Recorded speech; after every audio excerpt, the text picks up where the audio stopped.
ఇప్పుడు మనం 2024వ సంవత్సరం జూన్ నెల 1వ తేదీ నుంచి 30వ తేదీ వరకు ద్వాదశ రాశుల్లో 9వ రాశి ధనుస్సు రాశి వారి జ్యోతిష్యం భూత భవిష్యత్తు వర్ధమానం ఎలా ఉందో, ఆదాయ యోగం, ఖర్చు యోగం, పుటక యోగం, రాజయోగం, గోచార యోగం ఎలా ఉందో మన జానకిరామ్ని అడిగి చూద్దామండి. జానకిరామ్ ధనుస్సు రాశి వారి జాతకం ప్రయత్న యోగం బలం తలించిన కార్యం చదువు విద్య ఉద్యోగం వ్యాపారం చేసే వృత్తిలో ఎలా ఉంటుంది, వ్యాపారంలో ఎలా ఉంటుంది, పర్సనల్ లైఫ్లో ఎలా ఉంటుంది, ధనయోగంలో ఎలా ఉంటుంది, రాజకీయ రంగంలో ఎలా ఉంటుంది, అనుకూల పనులు ఎలా ఉంటుంది, అలాగే కుటుంబ స్థానంలో ఎలా ఉంటుంది, సంతాన విషయంలో ఎలా ఉంటుంది, సంసార విషయంలో ఎలా ఉంటుంది, రాబోయే కాలం భూత భవిష్యత్తు వర్ధమానం ఎలా ఉంది చూడు.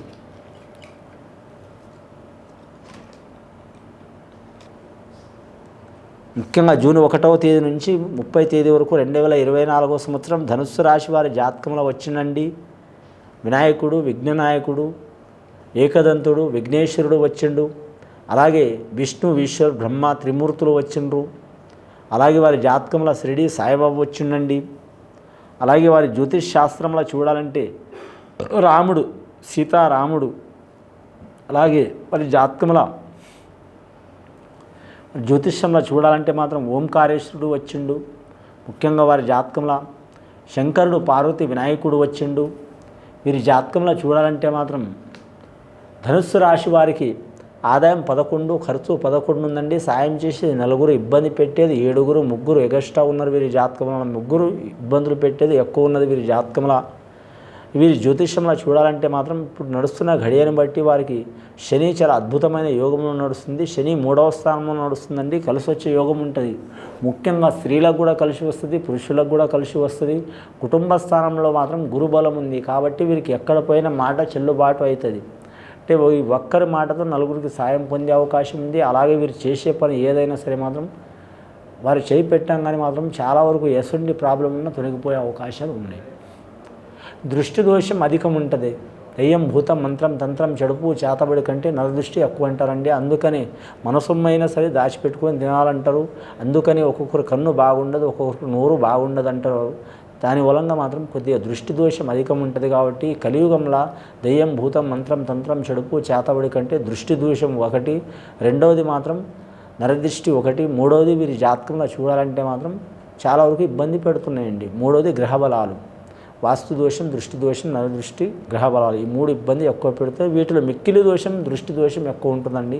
ఈ దృష్టి దోషం పోవడానికి వీరి జాతక బలానికి చూడాలంటే ఎవరికి పూజ చేసినా చేయకపోయినా మాత్రం ఖచ్చితంగా వీరు మాత్రం ఓంకారేశ్వరుడికి పూజ చేయాలండి. అంటే శివుడే అని మాత్రం వీరి జాతకంలో చూడాలంటే మాత్రం ఆ శివుడిని మాత్రం ముఖ్యంగా వీరి జాతకంలో చూడాలంటే మాత్రం మహాకాళి రూపంలో ఉన్న అమ్మవారి కాడ ఉన్న శివుడిని పూజ చేయడం చాలా వరకు మంచిది.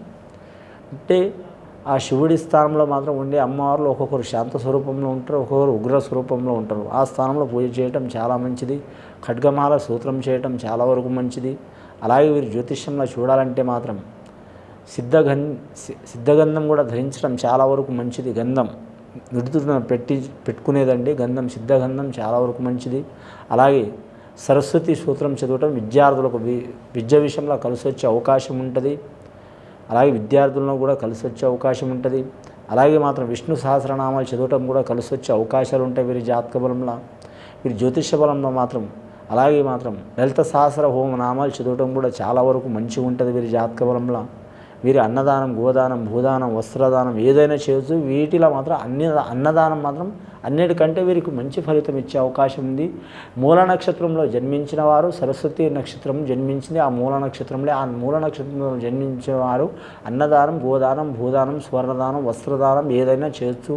అలాగే మాత్రం నల్లని గోవును మాత్రం వీరు పూజ చేయడం చాలా మంచిది. అలాగే శ్వేతవర్ణం అంటే తెలుపు వర్ణంలో ఉన్న గోవుని పూజ చేయడం కూడా వీరు చాలా మంచిది. అలాగే సద్బ్రాహ్మణులకు మాత్రం గోవుని దానం ఇవ్వటం కూడా చాలా మంచిది. అని గోవు ఇయ్యలేని వారు గోవుతో సరిసమానమైన డబ్బులతో మాత్రం వెండి కానీ బంగారం కానీ చేసి దానం ఇవ్వటం కూడా చాలా మంచిదండి. అంటే డైరెక్ట్ మనం గోవుని దానం చేయలేం కదా సద్బ్రాహ్మణుని ఎవరికైనా. అలా చేయనప్పుడు మాత్రం ఆ గోవుకు సరిసమానమైన డబ్బులు అంటే ఒక 50,000 కావచ్చు, 1,00,000 కావచ్చు, 30,000-40,000 కూడా కావచ్చు. దానికి సరి సమానం డబ్బులతో మాత్రం వెండి లేదా బంగారంతో అంటే కుదరదు, చాలా ఎక్కువ ఖర్చు అవుతుంది. కాబట్టి వెండితో మాత్రం విగ్రహం చేపించి దానం ఇవ్వటం పూజ చేసి దానం ఇవ్వటం చాలా వరకు మంచిదండి. వారి మీద ఉన్న వైరుధ్యాలు తొలగిపోతాయి, అలాగే విరోధాలు తొలగిపోతాయి.